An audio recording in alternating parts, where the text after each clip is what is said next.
It's giving us a lot of sleepless nights, not only in police headquarters but also in the sketch area. It is something which unfortunately has become more and more open in the last few years. I certainly hope that the message will go down that such things will not be tolerated, and if necessary, we will take extreme measures also to correct that what's happening. Having said that, I can also tell you that there's only, I am not naive enough to believe that, to even think that I will be able to wipe it out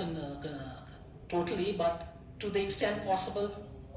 within my capacity, I will certainly ensure that that is not something which is an everyday affair along all of the highways of the state. Ma'am, this is reflect a bad image for the And not only for the people, but for the entire